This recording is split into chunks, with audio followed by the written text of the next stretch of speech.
So the ears wound up being. I thought the nose would hurt. The ears, like it didn't. None of it hurts. That's the thing. I was expecting it to hurt. It's an odd sensation. Yeah, it like we've all pulled off a Band-Aid or something, right? But it wasn't like pulling off a Band-Aid. It didn't like have that sting to it. It was different. It was just like it was just gone. It was more just like holy cow. It's just more jarring than anything, like you say. But I'll tell you what, new man. You said you would feel like a new man. Feel like a new man. And we'll set it up ahead of time, but we'll go in there and get everything done. And it for what is it? I want to say for everything, like I get the shave, the straight razor shave to the head and face, the nose and ears.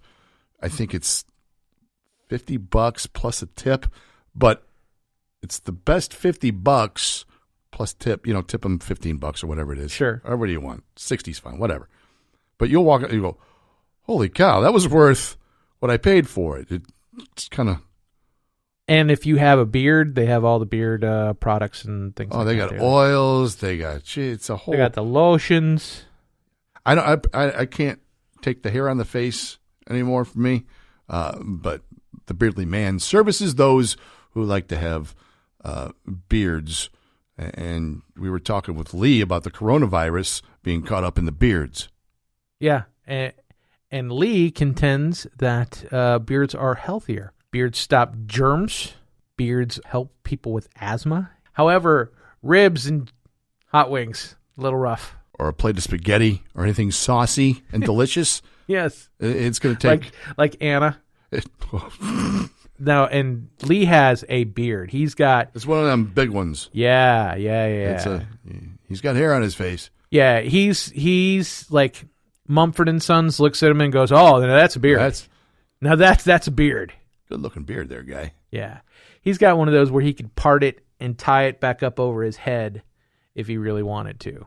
And look like one of those people that had, like, remember when you'd always seen the cartoons with the toothache? Yep. Like Fred and Barney would tie the thing up around the top of their head because they got a toothache. He could do that with his beard. And within 5 minutes, of course, he's a bass player in a band. Yes. A blues band. The Washingtons and the Lounge Livers. The Lounge Livers. So that was a fun adventure, though, today. I have to say, thank you very much for that. You're more than welcome. It's a great place. It's thebeardlyman.com. You can find them at what shopping plaza is that? That's the Meadows in Lake City. You're listening to the Big Tom West Show. Sit on your fingers and stay a while. Shanny, you sent me episode 1 on Saturday. Yes. And I was very scared to hit play. I was like, oh, boy. You actually put it together, episode 1. You actually did it, and this is a thing. I was a bit trepidatious, but I smiled 3 times throughout the episode 1. So we had that, and then I sent it out to some members of the Sandbox. So I got some feedback from some of... Oh, comment section. Fantastic. Some of the people in the great big dysfunctional Sandbox. First one comes from my consigliere. His name is Stretch. And Stretch goes back to the old morning show days. Oh, yeah. Yeah, I know Stretch. Been with me ever since. Sandbox 2020 memo. Please get all the sifters ready, trim the hedges, place trash in provided receptacles, and wear your fun time socks because our beloved friend and Senator Thom West will be reconvening the Sandbox soon. Please remember the rules of no number 1s or 2s in the Sandbox. You must wear some sort of pant, clip your toenails, or wear closed-toe shoes, and never look Fat Doug's sister wife in the eye. Your cooperation and support, extremely important and appreciated, and needed for the good senator and his friends. We will all be back together as one big dysfunctionally functional group soon. Tomfoolery will be had by one and all. This is an offer you cannot refuse, and quite frankly, why would you? Please place your seats in an upright position, fold the table, secure all loose objects, and pay attention. As we say once again, it's Sandbox time. Thank you. Stay tuned. Big hugs. Consigliere. Stretch. P.S. Fat Doug is still a jag-off. Thanks for listening, Stretch. Wow. Yeah. That is eloquent. It's very good. And then there's Devette from Jimmy and the Devettes. Says, I've been listening to Thom West for the past 15 plus years. I like to think within the last 5, we have actually become friends. Always a loyal listener, loved the Big Thom West Show, and an active participant in his sandbox, which was the station text line. Thom is always funny, whether just being himself or playing one of his many characters. I've missed his voice and interaction over the past 6 months or so, and hope he's back real soon. Love you, buddy. I can't wait to listen. And I sent her the show. She said, I got around to episode 1. I'm all in. It's Thursday. We going to get some more? Look at that. Here it is. We're doing more. We're doing it again. We're doing it. You know what? Again. Hit record. That's the thing. And finally, from my executive producer, OKJ, first thing he said is, where's the blind man at? Oh, we'll have to get Coach in here. And I talked to Coach right after the Super Bowl. Congratulated him on the Chiefs win. And I said, hey, Coach, you ready to talk behind a microphone again? He goes, yeah, I can do that, Thom. We got Cardinal baseball coming up. For those who don't know, our friend Coach has been blind since he came swirling out of the womb some 42 years ago. And the man is like an encyclopedia when it comes to Cardinal baseball. Yeah. Or just anything sports, mostly football and baseball. Cardinal baseball, he's a whiz at. But his roommate / landlord calls him Drizzle. Not Rain Man, but Drizzle. Well, I believe. Remember that time when Bob Forsch pitched in 19? It was a sunny day that day. Drizzle. So I got to call out to Coach, and we'll figure it out as we move along. This is what we call the Big Thom West Show. So stay tuned. Also, following the show, keep the ears on because the Big Thom West Show band is back together, and they'll be singing the Big Thom West Show theme after the show. How about them apples? It's going to shoot right through the roof and go to number 1 or something like that. Battlehawks, yeah? Battlehawks ain't fucking around. The biggest thing to me about the XFL was it going to be entertaining football? It's been pretty entertaining football. Uniforms look great. Mm-hmm. And St. Louis has bought all in on this. Wholeheartedly. And I'll tell you what, NFL needs to adapt their kicking rule. Fantastic. Their kicking rule is amazing. There's so many more returns, and there's better chance to make a play, when it's kicked, and you're not doing that high speed contact. It's almost like a long snap to one back, and you've got 10 guys on the line blocking for a play. I have yet to watch kickoff to final whistle, but I plan to. What I've seen is great. It's all right. It's good. And you know what? I think that this time, too, the stations are into it more. Pat McAfee, what a great pickup. Yep. He's awesome on there. I mean, he's an entertaining guy anyways, but getting him to buy all in on it, very cool. Battlehawks adding more beer vendors for Saturday's game, considering opening the upper bowl. There were 29,000 tickets. You couldn't get one in the lower bowl, and that's all they sold. But now they're talking about going up top, as the Battlehawks have the most fans in an 8-state area of all XFL teams. Right. Battlehawks are the shit, yo. They're pretty good too.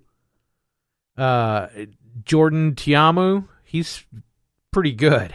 That running game is something else. I like how they do that. They'll run it, pick up 5-6, and next thing you know, you got a little play action going on. It opens up the pass, Hey, 3 yards in a cloud of dust have won plenty of Super Bowls. So there's a couple dudes I work with, David Dreads and Tracy. Both of them, they're off the charts. Bananas, black Battlehawk people. Oh yeah, the tailgate was huge. Oliver Luck was in town. The commissioner of the XFL, smiling from ear to ear because St. Louis is seriously all in on this. Like it's a thing. It's a thing. Hop on board. The bandwagon is currently open, and you can jump on at any time. Uniforms look good. They're tight. Nice little blue and gray going on. When I first heard the name, I was like, Battlehawks. And then I started looking around the league, and I'm like, they kind of got maybe the coolest logo and coolest jerseys out of anybody. Seattle's not bad. It's kind of cartoonish, though. Yeah. And what was the other one I saw? The real yellow ones. That's the Vipers. The Vipers. Yeah. Oh, Mom. Got the Vipers, Mom. Yeah, the Tampa Bay Vipers, right? You can't miss them. No. I wouldn't knock over a 7-Eleven in a Vipers jersey. Anybody who buys a Vipers jersey, the good news is you also bought a nightlight. So you can read by those jerseys at night, like, turn out the light. Just close the dresser drawer. So what do you know? It's the Big Tom West Show. Breaking news. Belleville's got the coronavirus. Oh, jeez. Fox 2 News has learned that Belleville Memorial Hospital has referred a patient to the Illinois Department of Public Health for possible risk of having coronavirus. After an inquiry from Fox 2 News last night, BJC spokesperson for Belleville Memorial Hospital released the following. Following guidance from the U.S. Centers for Disease Control, have processes in place to screen patients in risk of coronavirus or COVID-19. Based on medical symptoms and travel history, patients may be referred to further laboratory testing. Belleville Memorial Hospital has referred one patient to the blah, blah, blah, and is expecting results in the next few days. Of all the places coronavirus can end up in St. Louis, greater metro, of course, it's Belleville. I would have picked Granite City, but Belleville. Well, Belleville, it's in the area over there. Oh, it's over in Belvirus. Oh, Belvirus. Good God. Are you afraid of the coronavirus? Presently, no. I will tell you that I will not go back to Belleville for a couple, 2-3 months, days, years. When was the last time you were in Belleville? Well, not Belleville, but Fairview Heights, right next to Belleville. We went to Lotta Wada. Oh, that's right. You went to that's a plate of food. It should be called Lotta Wada Food. That place. It is the first restaurant I've gone to in years where I've walked in and gone, I feel thin. I feel fit. Some big folks over there at the Lotta Wada.